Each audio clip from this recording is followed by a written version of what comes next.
Now turn to Section 1. Section 1. You will hear a woman talking to a man about joining a drama club. First, you have some time to look at questions 1 to 6. You should answer the questions as you listen, because you will not hear the recording a second time. Listen carefully and answer questions 1 to 6. Hello, Robert Gladwell speaking. Oh, hi. My name's Chloe Martin. I was given your name and phone number by Ben Winters. I work with him, and he said you're a member of Midbury Drama Club. Yes, I am. Well, I've just moved to the area, and I'm keen to join a drama club. Great. Yes, I can give you some information. We're one of the oldest drama clubs in the area, as the club started in 1957. We now have about 60 members. Our youngest member is 10, and our oldest member is 78. Oh, I think I saw a picture in the newspaper the other day of some of your members being presented with a prize. Yes, the youth section did very well in a competition and won £100, which will help with their next production. Anyway, tell me a bit more about yourself. Well, I've done a bit of acting. I was in a couple of musicals when I was at university, and a historical play more recently. We mainly do comedy plays. We get good audiences for that kind of thing. We haven't attempted a musical yet, but we might do one soon. Oh, when do you usually meet? On Tuesdays. Well, presumably I'll need to do an audition. Yes, there were a few auditions last Tuesday, and we'll be doing more at our next meeting, which is in 2 weeks' time. That's on Tuesday the 12th of March. There'll be another opportunity 2 weeks after that, which will be on the 26th of March. Oh, well, I can come to your next meeting, and if I don't get an acting part in a play, I'd be happy to help with something else. I've designed publicity before. Great. We're very short of people who can do that, so that would be really good. There are a lot of people who like making scenery, so we get plenty of help with that, but we haven't got enough people to do the lights at the moment. So, if you think you can do that, or you have any friends who would like to, do bring them along. We can show you what to do if you haven't got any experience. I'll have to think about it. So, do you meet in the theatre? We do our performances in the Manor Theatre, but we only hire that for the nights of the actual performances. We meet to rehearse every Tuesday evening in the community hall. We rent a room there. Oh, I'm not sure where that is. I'll be coming by car because I don't live in the town centre. It's in Ashburton Road. As you're coming towards the centre, down Regent Street, you need to turn left at the crossroads. Oh, I know. There's a big car park down there, just before you get to a hotel. It's on the other side of the road from the sports centre. That's it. That's the closest place to leave your car, and you don't have to pay in the evening to park there. We meet at 7:30, and we usually finish by 9:30 or 10. OK. Before you hear the rest of the conversation, you have some time to look at questions 7 to 10. Pause the recording for 30 seconds.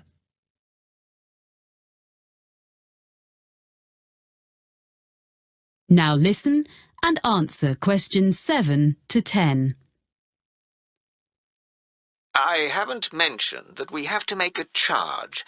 Everyone pays a subscription of £180 to be a member for a year. You can pay for the whole year at once, or you can pay £15 every month. It works out the same. There are reductions for retired people and under 18s, but I don't think you come into either category.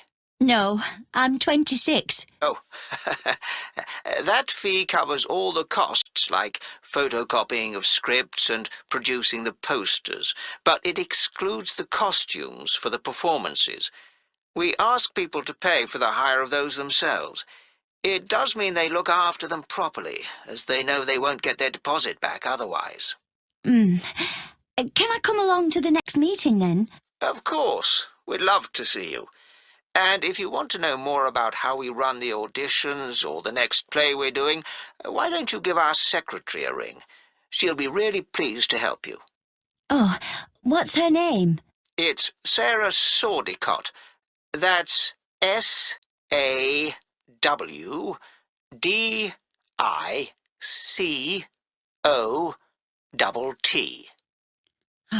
Got that. And her phone number? I've only got a mobile number for her. Just a minute. Let me find it. Yes, it's 07955 240063. Great. Thanks for your help. That is the end of section 1. You now have half a minute to check your answers. Pause the recording for 30 seconds.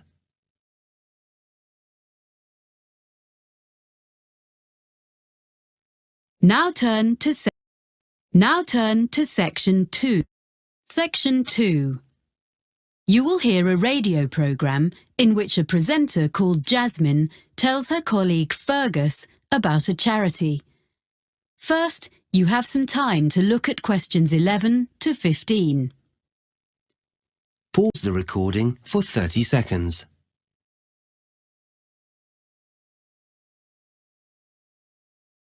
Now listen carefully and answer questions 11 to 15. And now here's Jasmine, who's come to tell us about this week's charity. Hi, Fergus.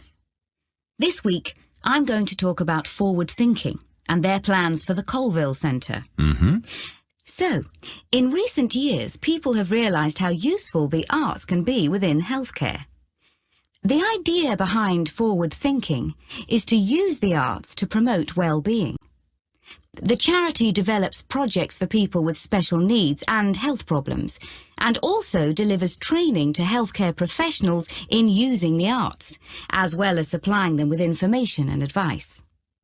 Forward thinking doesn't just run art and craft classes to distract people who are ill or recovering from illness, but arranges longer-term projects and courses, as it's been shown that the arts can bring all sorts of positive changes in patients, including benefits such as shortening the length of stay in hospital and reducing the amounts of medicine they need.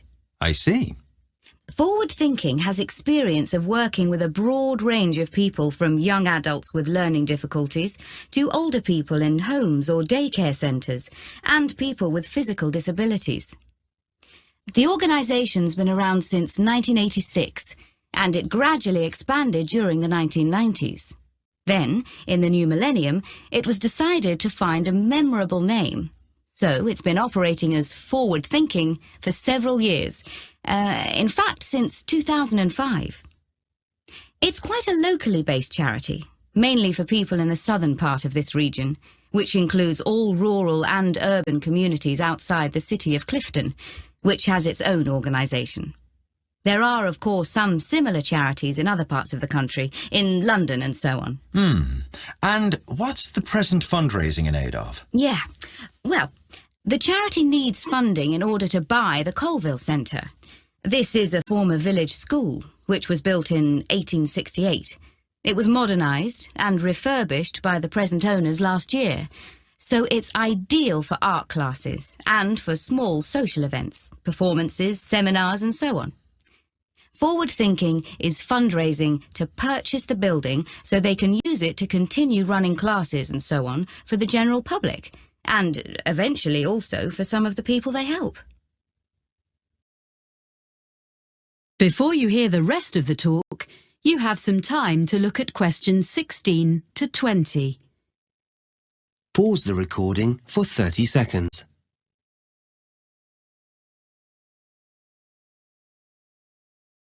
Now listen and answer questions 16 to 20. Right. So, can you give us a few ideas about what classes people might do there? Is it all art classes? Well, there are some very good art classes, But there are lots of other things going on as well. So, for example, there's Learn Salsa with Nina Bellina's team. They say that salsa is an easy dance to learn. It's also an excellent form of exercise, according to Nina. And that class is for both men and women, of course. Uh-huh. It's ideal for beginners and what they call refreshers. That's £100 for 10 sessions. Then another class is called Smooth Movers. It's with Kevin Bennett. And it's for you if you don't have the same energy levels as you used to when you were a teenager. It's a gentle exercise class, geared to the needs of whoever is in the group in a particular session. And Kevin is qualified to teach classes to people getting over injuries and so on, and balance training. That's £60 for 10 sessions. Then there's a day called Art of the Forest with Jamie Graham, where you discover Upper Wood, a short walk from the Colville Centre, and learn how to design in 3D with natural materials. It's an unusual and exciting way to be creative. Jamie is an artist with a background also as a country park ranger. Oh.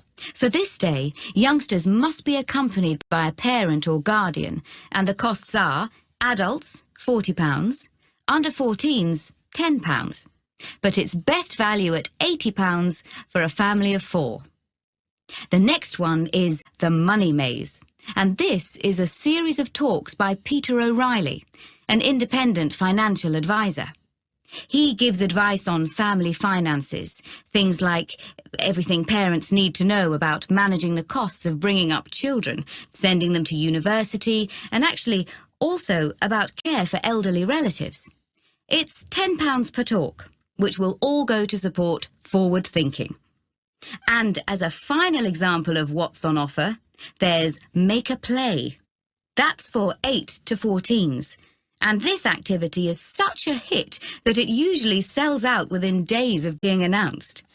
Basically, what you do is write, rehearse, and perform a play in just 2 days. And it doesn't require any previous experience. I gather there's lots of fun and silliness along the way. And the best bit, perhaps, is that there's a performance for family and friends at the end. Oh. It's just £50 for 2 days. Pretty good range of activities, I think. And all raising money for a good cause. Yes. And the all-important contact details are colville@forwardthinking.org.uk or write to me. That is the end of section 2. You now have half a minute to check your answers. Pause the recording for 30 seconds. Now turn to section 3. Section 3. You will hear 2 students talking to their tutor about a geography trip. First, you have some time to look at questions 21 to 26. Pause the recording for 30 seconds.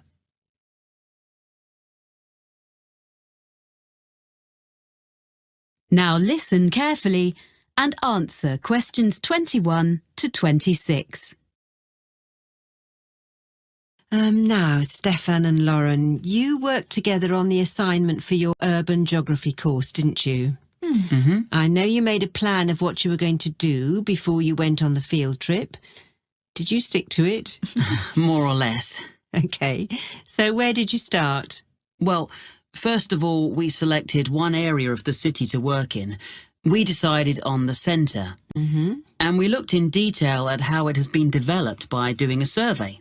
Yeah, we did that by walking round and dividing the area into different categories, such as residential, commercial and industrial, so we could record land use. We're going to find some maps from 50 years ago and from 100 years ago so we can look at what has changed. Good. So that gives you a foundation. Then what did you do? I was interested in looking at how polluted the city was. I thought that was too general a topic and would be difficult to check. But Stefan persuaded me, and actually it was quite interesting, because before we started, we assumed that a lot of the pollution problems would be caused by industry. In fact, most of the industrial development has been on the outskirts. Oh. And most pollution is caused by the traffic which passes through the city centre every day. Right. There are 5 major road junctions around the edge of the city, so we set up equipment to check the air quality on each of those 3 times on one day. In the morning and evening, which is when most journeys are made in and out of the city, and at 2:30 in the afternoon. On the same day, we went to the 2 busiest junctions in the morning and evening to calculate the traffic flow into the city. Right. We'll be able to produce some graphs from the figures we collected. Yeah. Presumably you then looked at where all these cars ended up. I thought we should look at why people were coming into the city, whether it was for employment or education or leisure activities. But Stefan thought that would be too difficult. Because most people were in cars, it would be hard to ask them. Yeah. So we decided to spend an afternoon examining the parking facilities available instead. We established the capacity of each car park, and we spent an afternoon counting cars in and out.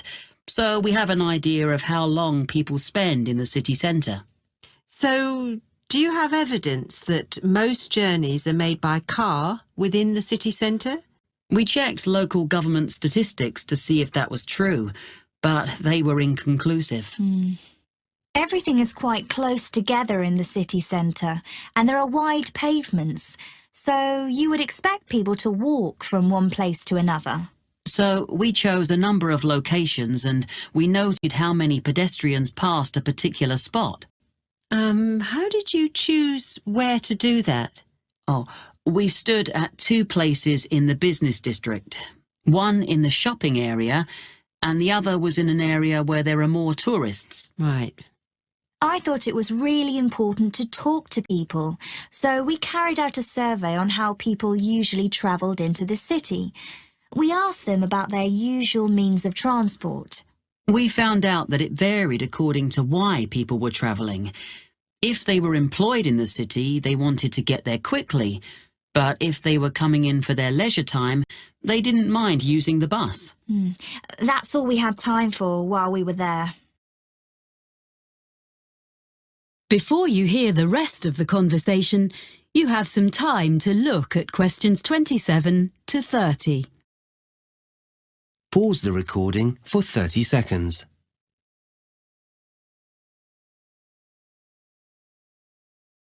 Now listen and answer questions 27 to 30.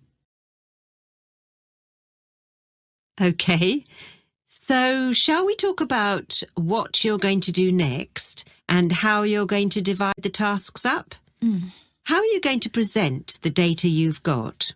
Well, some of the information can be presented as graphs or maps. I'm quite good at the software.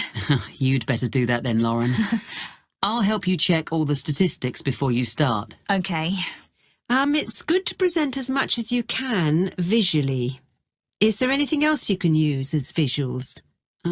We've got a lot of photographs which we can go through.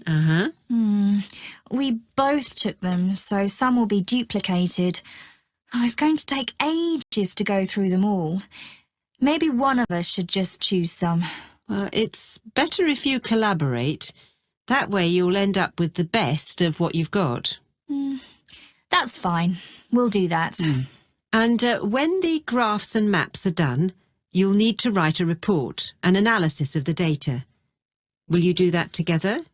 I think that should be my responsibility if we're going to share the work out evenly.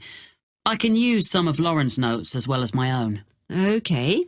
And finally, you'll be presenting your project to the rest of the group in a couple of weeks' time.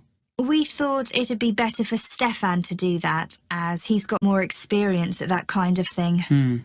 I would prefer to have input from both of you, as I have to do an assessment. We'll take turns then. We'll divide it into sections and talk about a few things each. Good. You'll find it easier, Lauren, than doing a presentation on your own. Well, if you need to ask me any more questions while you're working on this, email me.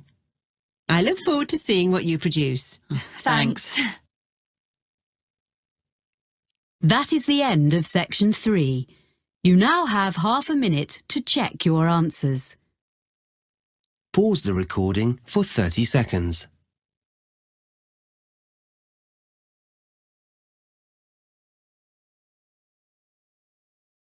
Now turn to section 4. Section 4. You will hear a lecturer giving the beginning of a talk on the history of British pottery. First, you have some time to look at questions 31 to 40. Pause the recording for 1 minute.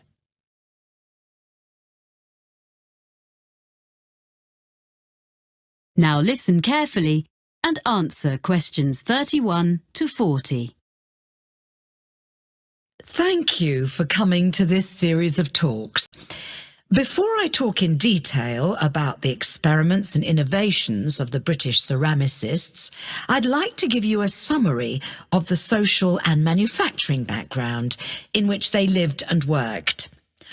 So, we're talking about England, or more specifically, the region known as the Midlands, and we need to go back mainly to the 18th century and briefly even earlier to put it in a global context. Now, at that period, the majority of the population, whatever their station in life, as you might say, were dependent for their living, in one way or another, not on the geographical location of where they lived, but on the physical characteristics of the actual land they lived on. This is true whether we're talking about the aristocracy, the owners of great estates who incidentally had no snobbery about the concept of making money from all the reserves of coal or timber or stone on their rolling acres, or the farmers making a fat living from the rich soils. And besides these groups, and the less affluent ones, the deposits of iron ore and lead, the limestone and flint, and the brown and yellow clays also sustained the numerous industries in the area. It's important to recognise that it was already an industrial region and had been so for centuries. There were many Midland trades, some of them indigenous, some of them not. For example, there were immigrants from France who came as early as the late 16th century, and they were producers of glass. A century later, there is plenty of evidence that the variety of trades was enormous. There was brewing in Burton-on-Trent, silk weaving and ribbon making near Coventry, framework knitting around Nottingham, and of course in Cheshire men dug the salt, as we still do nowadays even, which in that era was sent downriver to the estuary of the Mersey. Now, among these well-established trades, one of the oldest of the local crafts was pottery. As you will probably be aware, ceramics has always been a mix of science, design and skill. And a good potter is, in a sense, an experimental chemist, trying out new mixes and glazes and needing to be alert to the impact of changes of temperature on different types of clay. For 200 years, up to the time we are concerned with, potters had been making butter pots and pitchers and patterned plates, using the clay which was plentiful in the area where they lived, in a handful of North Staffordshire villages dotted along the low hills.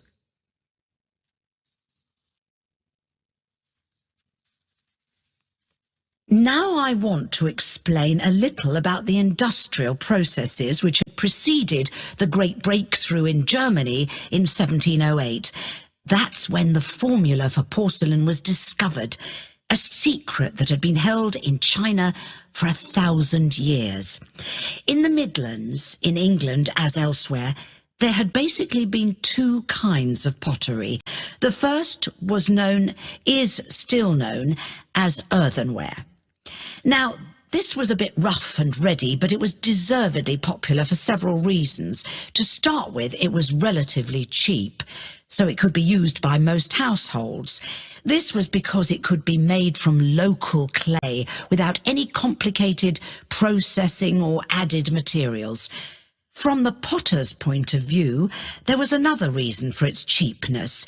This was that it could be fired in simple ovens or kilns and at relatively low temperatures, so he didn't have to spend so much money on fuel to achieve the necessary heat. On the other hand, after one firing in the kiln, the problem with earthenware was that it remained porous, so had limited usefulness. So for most purposes, it had to go back in the kiln for a second firing before it became waterproof. And another thing was that it was extremely breakable. I mean, before it had even been sold. I suppose the potter wouldn't have minded so much if people just had to keep coming back for more every time they broke a jug or whatever, but it was very inconvenient because it meant there was a lot of wastage in the course of the manufacturing process. Anyway, for all these reasons, if people could afford it, and that would be all but the very poor, they would buy stoneware, a much tougher product. Now, for this, the potter used a slightly more expensive raw material, which was made by combining clay and flint, and this mixture was fired at a far higher heat, with the result that the ingredients vitrified. That is to say, in effect, the whole thing became glassy. And because of this, it was non-porous, and naturally this was regarded as a great advance. Well, that's the situation in the 18th century. Are there any questions at this stage? Okay, so now we can go on to look at the age of innovation. That is the end of section 4. You now have half a minute to check your answers.